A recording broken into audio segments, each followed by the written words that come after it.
Shalom Aleichem, mes chers amis, Shavua Tov ou Mazal Tov. Oui, ça fait pas mal de temps qu'on ne s'est pas retrouvé encore face à face. Bien écoutez, j'en suis désolé, mais malheureusement dans notre communauté, on a eu, nous beaucoup de décès, donc j'ai été appelé à consoler les familles et donc j'ai eu très peu de temps pour préparer mes cours et pour trouver des sujets qui vous plaisent à tous.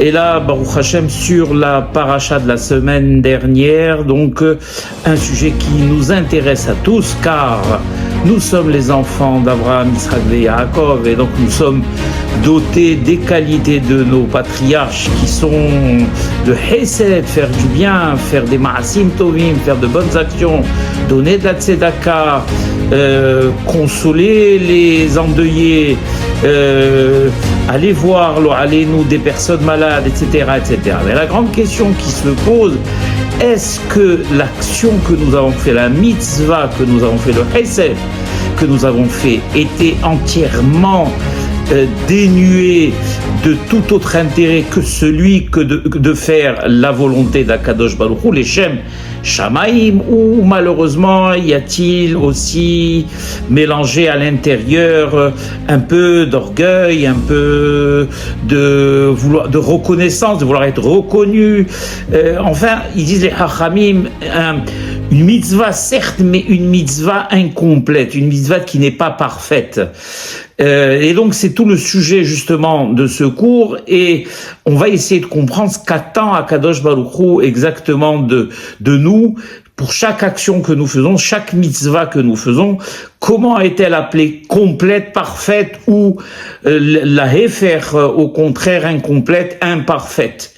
Alors tout commence dans la paracha, bien sûr, de la semaine dernière, où il y a marqué, vous savez qu'il y a un principe qui est En Mukdam ou Meuhar Torah, c'est-à-dire que la Torah n'a pas été écrite pour être diffusée de manière chronologique. Effectivement, on la lit, nous, de manière chronologique, mais en réalité, elle a été écrite 974 générations avant la création du monde, donc avant même qu'il y ait la notion de temps. Et donc, il n'y a pas de problème, on peut aller en arrière, aller dans le futur, rester dans le présent. La Torah, l'essentiel étant qu'elle nous apprend quelque chose, que c'est un enseignement. Les Horot, la Torah Milachon, les Horot qui enseignent. Et donc, dans la Sidra de la semaine dernière, il y a un moment où il y a marqué que Réhouven, donc le fils de Léa, est allé amener à sa maman une plante qu'on appelle des mandragores. Les mandragores, c'est une plante qui est propice à la grossesse. Et au moment où il est revenu et il devait les amener à sa maman Léa, Rachel l'a vu et elle lui a demandé aussi est-ce qu'il pouvait lui donner un mandragore, puisque à cette époque encore, Rachel n'avait malheureusement pas d'enfant. Vous savez que les 4 épouses de Yaakov Avinu, notre patriarche, sont Léa, Rachel, Bilha et Zilpa, n'est-ce pas? Et avec ces 4 épouses, il a eu les 12 tribus d'Israël. Donc 6 garçons avec Léa plus une fille Dina, 2 garçons avec Rachel, Yosef et Binyamin, et 4 autres garçons avec 2 avec Bilha, et 2 avec Zilpa. Et donc c'était le moment même de la constitution du peuple d'Israël, puisqu'on sait que les 12 tribus d'Israël sont la source du Ham Israël. Donc à ce moment-là précis, Léa avait déjà des enfants et Réhouven va chercher ces fameux mandragores. Il faut que je vous explique que chaque épouse et concubine, puisque Bilha et Zilpa étaient plus des secondes femmes que des femmes principales, n'est-ce pas, vivaient chacune dans leur tente avec leurs enfants et leur famille. Et donc, Yaakov Avinu, au fur et à mesure de sa prophétie, savait avec qui il devait cohabiter pour avoir le moment donné tel ou tel enfant. Puisque tout s'est fait, bien sûr, de manière prophétique, rien avec ces tzadikim ne se fait par instinct. Et donc, quand Léa a entendu sa sœur demander à son fils des mandragores, pas tous, mais une partie des mandragores qui lui étaient réservés, la pauvre Rachel voulait, elle tombait enceinte. Non seulement Léa ne s'est pas précipitée pour dire à son fils, mais oui, donne-les lui, elle en a besoin, mais pire que cela, elle a crié, on va dire, elle a invectivé Rachel en ces termes, en lui disant, ne t'a-t-il pas suffi de prendre mon mari pour que tu veuilles également prendre les mandragores de mon fils? Et alors là, on reste bouche bée. C'est-à-dire qu'on est complètement étonné. Elle dit, Léa, à Rachel, ne t'a-t-il pas suffi de prendre mon mari? Mais attendez, les choses sont à l'envers. C'est comme aujourd'hui, que Dieu en préserve, à Mavdil, les réalités sont toutes inversées, n'est-ce pas? C'est le Hamas les agressés et Israël les agresseurs. Donc, à Mavdil, elle lui dit, ne t'a-t-il pas suffi de prendre mon mari? Mais attends une seconde, Léa. Ce mari ne t'était pas réservé. On sait très bien qu'il y a marqué clairement dans la Torah, Yaakov Ahav et Rachel. Et il aimait Rachel, donc son premier souhait à lui, d'ailleurs il y a même des mahloquettes entre les Hachamim, disaient que Yosef, en réalité, dans la pensée de Yaakov, est l'aîné, puisque c'est avec lui qu'il pensait, c'est avec Rachel qu'il pensait avoir cohabité la première fois. C'est que le lendemain seulement qu'il s'est rendu compte que c'est Léa. Et donc, au départ, Yaakov Avinu alav shalom, il voulait Rachel comme épouse, et il a accepté de travailler pour Lavan 7 ans, mais Lavan, qui était un ramaï, Arami, Milachon Ramaï, quand on inverse les lettres, un araméen trompeur, a voulu, a interverti, donc il a fait passer Léa à la place de sa fille Rachel. Et Rachel, sachant et ne pouvant pas s'opposer à la volonté de son père, je ne veux pas rentrer dans les profondeurs de la Kabbalah, Rachel savait que de manière kabbalistique, de manière prophétique, que c'était en réalité Léa qui devait cohabiter en premier avec Yaakov pour avoir les enfants, pour Malchut Yehuda, etc. Mais tout ça, je vais rester vraiment, on va parler de manière superficielle, on va dire, qui vient Chol, si on peut dire ça.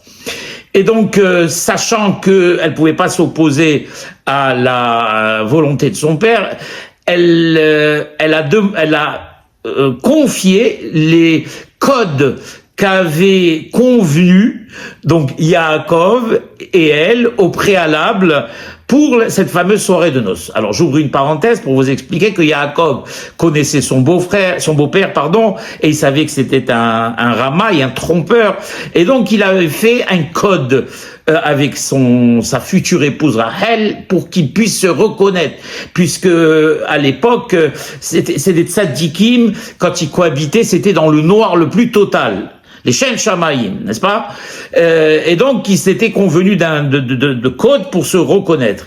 Et Rachel, ne voulant pas que sa sœur soit humiliée, quand Yaakov lui demanderait ces fameux codes, elle lui a donné tous les codes, tous les secrets qu'ils avaient convenus entre eux. Et donc c'est comme cela que Léa a pu cohabiter avec Yaakov, sans se faire repérer, si on peut employer ce terme. Il n'y a que le lendemain que Yaakov s'est rendu compte de la tromperie. Elle est allée chez Lavan en lui disant « tu m'as trompé », etc.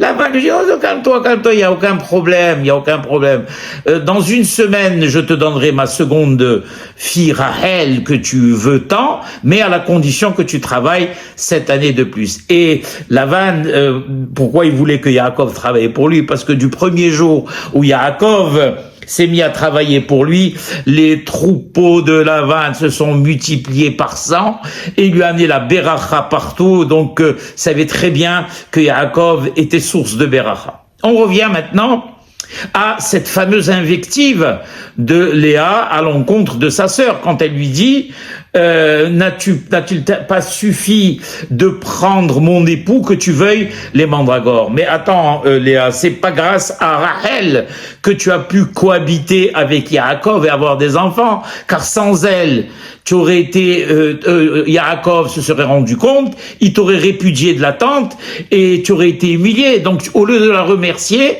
tu dis que c'est ton mari à toi. C'est vraiment l'inversement des réalités. Alors, il y a une chose aussi que je voudrais ajouter, qui est importante, qui est que la tzidkout, donc la grandeur de Rachel était tellement immense qu'elle a jamais dit à sa sœur que Yaakov lui était réservé. Vous imaginez?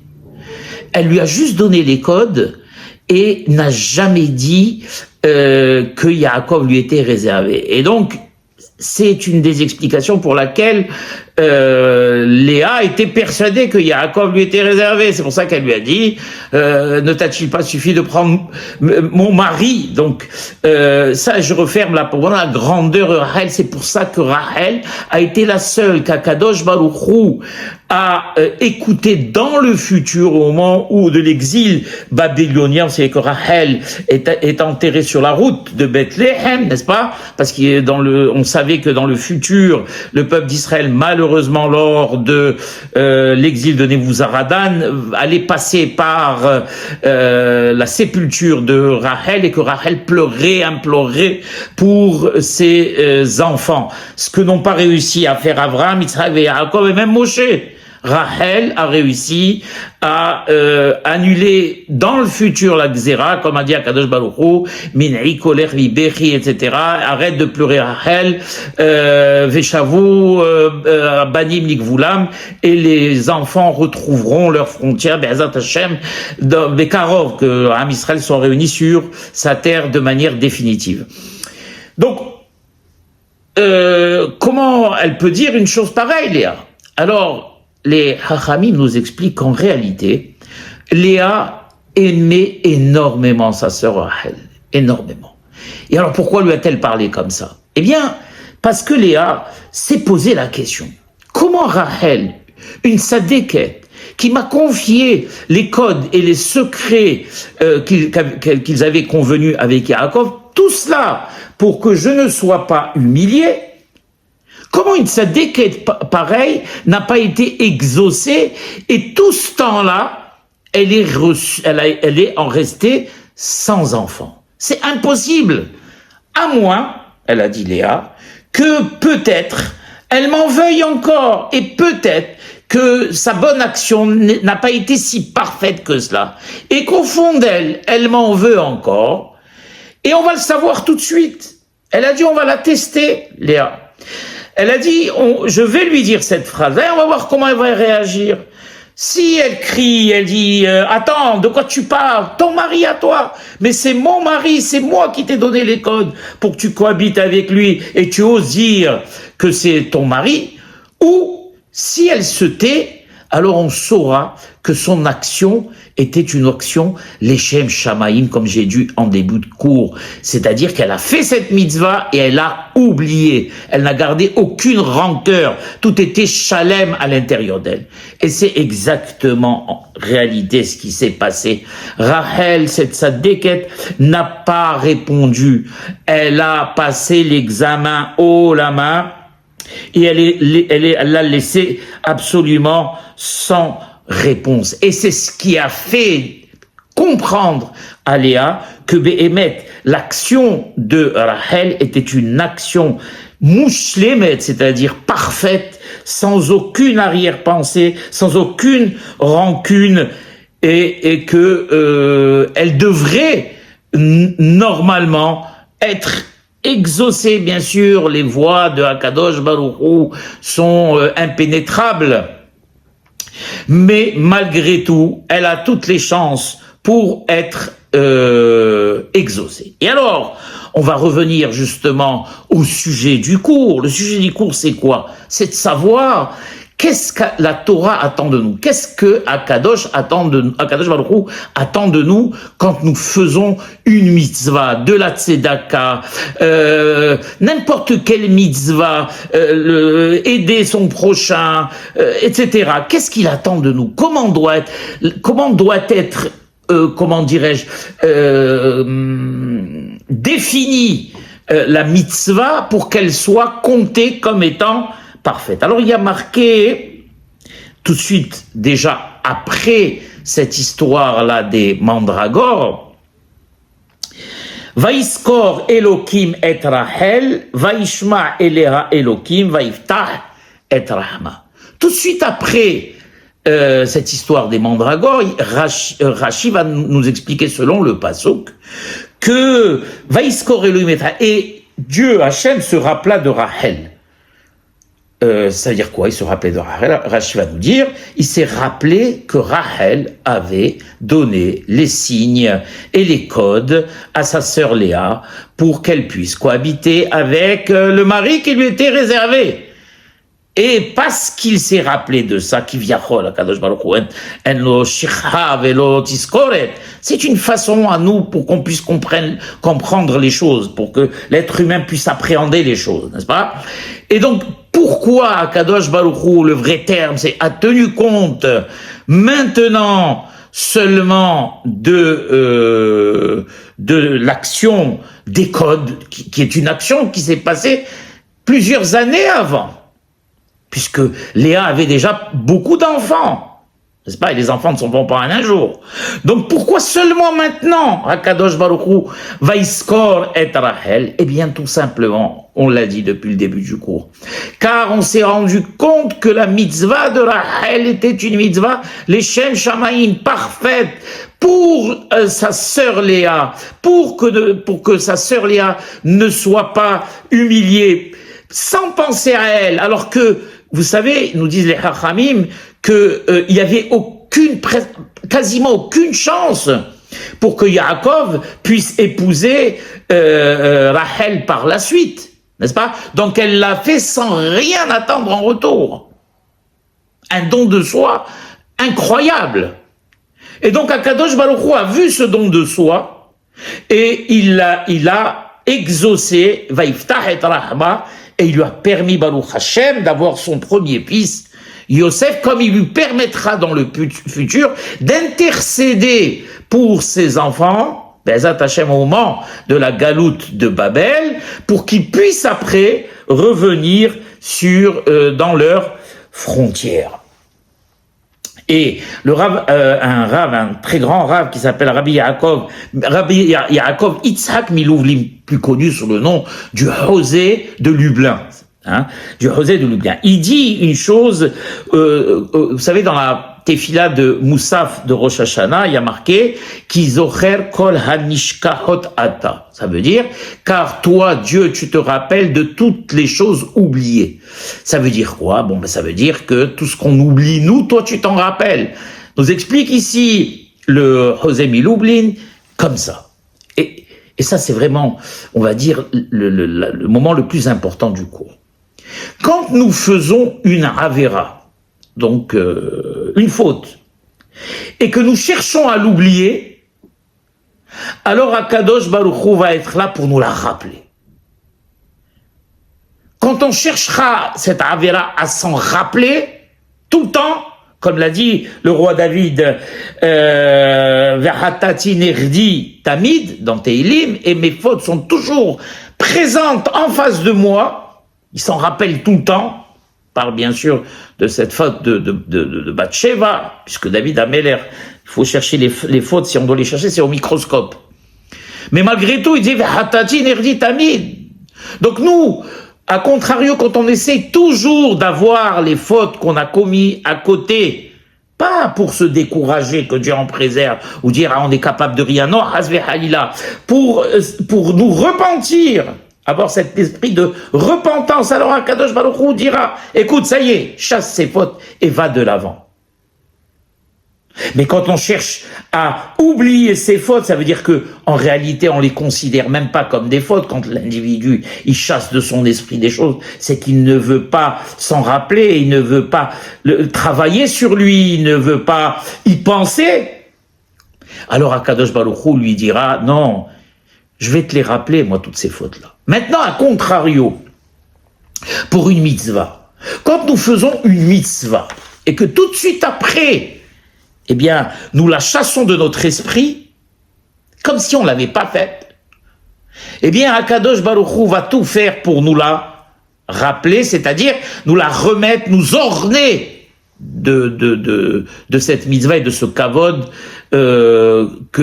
consécutif à cette mitzvah. Mais quand, Hasve Shalom, à contrario, nous faisons une mitzvah, et cette mitzvah est toujours présente dans notre esprit, moi j'ai fait, moi je l'ai aidé, si j'avais pas été là, etc., etc., alors Akadosh Baruch Hu, cette ga'ava, cet orgueil, il va faire en sorte, malheureusement, que cette mitzvah ne nous soit même pas Rahaman al-Itzlan comptée.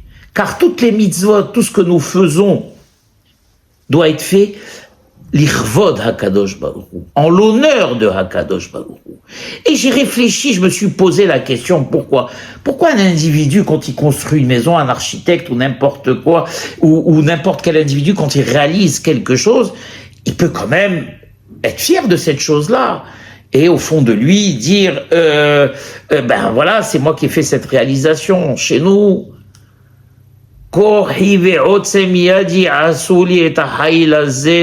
Ma force, mon intelligence ont permis toutes ces réalisations et quelque chose qui est proscrit, que l'on doit proscrire. Pourquoi? Parce que quand j'ai donné, moi, de l'argent à quelqu'un, en réalité, je vais pas être récompensé pour l'argent que je lui ai donné. Quand j'ai aidé quelqu'un, en réalité, je ne vais pas être récompensé parce que je l'ai aidé. Je vais être récompensé sur le choix que j'ai fait de donner et sur le choix que j'ai fait de l'aider. Alors vous allez me dire, mais c'est la même chose, Yaakov. Non, c'est pas la même chose. Car quand j'ai pu donner cette tzedaka, qui m'a donné l'argent pour que je puisse donner cette tzedaka? C'est Hakadosh Baruch Hu, cet argent, je n'en suis que le dépositaire. En ce qui concerne la mitzvah d'aider quelqu'un, qui m'a donné cette énergie, cette force, ces moyens, ces conseils, cette chokhma, c'est Hakadosh Baruch Hu. Donc moi, en réalité, je ne suis jugé et je ne suis récompensé qu'en tant que Kéli, qu'outil dont Hakadosh Baruch Hu s'est servi pour réaliser la réalisation de cette mitzvah. Bien sûr, on ne peut pas minimiser le fait que j'ai voulu y participer. On ne peut pas minimiser l'élan de la personne, Hasve Halila. Comme dans tout d'ailleurs. On est jugé sur le choix, les choix que nous faisons. Les conséquences des choix que nous faisons, ça, dans le bien ou le mal, dépendent entièrement d'Akadosh Baruch Hu. N'est-ce pas? Et donc c'est pour cela qu'on ne peut pas garder en nous de l'orgueil ou de la suffisance quand on réalise une mitzvah. Parce qu'en réalité, qu'est-ce qu'on a fait nous? On a fait, c'est vrai, quelque chose d'important, celui de se porter volontaire pour cette mitzvah. C'est quelque chose de grandiose. C'est pour ça que nous avons un salaire. Mais somme toute, pour le reste, tout nous vient d'Akadosh Baruch Hu, comme il y a marqué, comme il y a ce merveilleux pasouk, Mikdimani va Shalem. Akadosh Baruch Hu, il dit que celui qui m'a devancé une fois dans une réalisation s'avance et je le rétribue. Et après, il y a marqué, qui c'est qui a mis une mezouza à la porte de sa maison sans que je lui ai donné cette maison? Qui c'est qui a fait la mila, la circoncision à un fils, sans qu'au préalable je lui ai donné un fils, etc. Pour toute action, qui c'est qui a donné de la tzedaka, sans qu'au préalable je lui ai donné cette parnassa?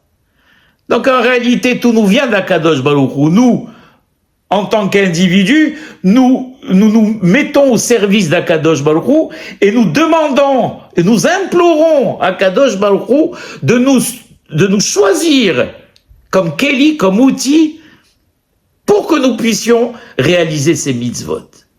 Mais de là quand j'ai donné de l'argent à quelqu'un, aller toujours le regarder avec hauteur et suffisance, à un point tel que la personne, la pauvre, elle-même se sent gênée, parce qu'à chaque fois qu'elle me voit, elle a l'impression, elle se rappelle qu'elle a eu besoin de moi.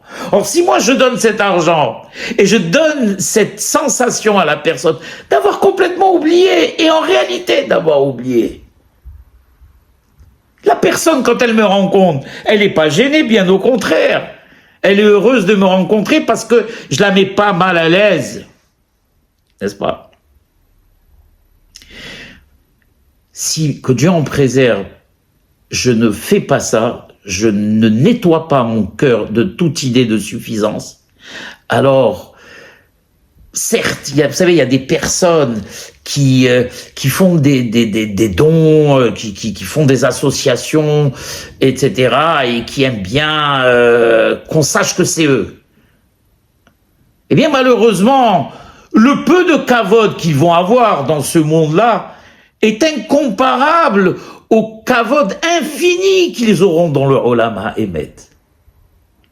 C'est incomparable. Ils auront un petit peu de kavod ici, mais on va dire, c'était à des années-lumière du kavod qu'ils auraient reçu dans le Olam HaEmet, comme pour nous de manière individuelle. Quand on cherche du kavod, quand on fait une mitzvah, alors peut-être qu'on aura pendant un jour ou deux du kavod, les gens parleront de nous, c'est un grand donateur, c'est un grand ceci, c'est un grand cela.